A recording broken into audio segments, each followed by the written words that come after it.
নতুন দিল্লীত Assam T labour ইউনিয়নৰ প্ৰতিবাদী কাৰ্যসূচী চাহ শ্ৰমিকৰ বিভিন্ন সমস্যা সমাধানক লৈ ৰূপায়ণ কৰে প্ৰতিবাদী কাৰ্যসূচী অসমৰ বাহিৰৰ পৰা চাহপাতৰ আমদানি বন্ধ কৰা চাহ শ্ৰমিকক দৈনিক বেতন ৩৫১ টকা সকলো চাহ শ্ৰমিকক ৰেচন কাৰ্ড দিয়া আদি বিভিন্ন দাবীক লৈ ৰূপায়ণ কৰে প্ৰতিবাদী কাৰ্যসূচী এই কাৰ্যসূচীত উপস্থিত থাকে কেন্দ্ৰীয় টি লেবাৰ ইউনিয়নৰ সভাপতি ডক্টৰ দীপক জয়সৱাল ৰাজ্যৰ দলৰ কাৰ্যকৰী সভাপতি ৰমেন বৰঠাকুৰ আৰু অসম টি লেবাৰ ইউনিয়নৰ সাধাৰণ সম্পাদক ইজৰাইল নন্দ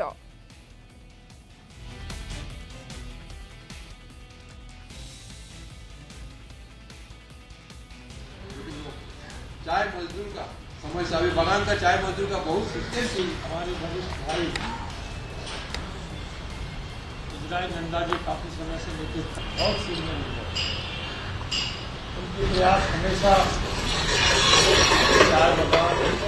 आसनपुर क्षेत्र उनके परिवार মেমোৰেণ্ডাম এখন দিয়াৰ কথা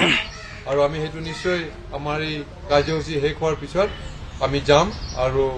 আমি লগ ধৰিম আমাৰ মূল দাবী হ'ল যে অসমত কাম কৰা প্ৰায় 10 লাখ চাহ শ্ৰমিকক ৩৫১ টকা হাজিৰা এই 2026ৰ নিৰ্বাচনৰ আগতে দিব লাগে সেইটো আমাৰ 1 নম্বৰ দাবী 2 নম্বৰ দাবী আমি গম পোৱা মতে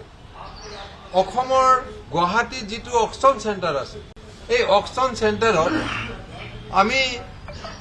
শুনি থাকো যে এই অকশ্যন চেণ্টাৰে বহুত গণ্ডগোল কৰি আছে যাৰ কাৰণে আমাৰ অসমৰ চাহ বাহিৰত বহুত কম দামত বিক্ৰী হৈ আছে কাৰণ অসমৰ চাহ আজি আপোনালোকে সকলোৱে জানে যে অসমৰ চাহ এটা ভাল উৎকৃষ্ট মানৰ চাহ কিন্তু এইটো কিহৰ কাৰণে হৈছে সেইকাৰণে আমি অসম চৰকাৰক আমাৰ প্ৰধানমন্ত্ৰীৰ দ্বাৰাই আমি কোৱাব বিচাৰিছো যে অসম চৰকাৰ ইয়াৰ এটা সৰজমিন তদন্ত কৰক আৰু ক'ত এইটো গণ্ডগোল হৈছে সেই গণ্ডগোলটো বাহিৰ কৰক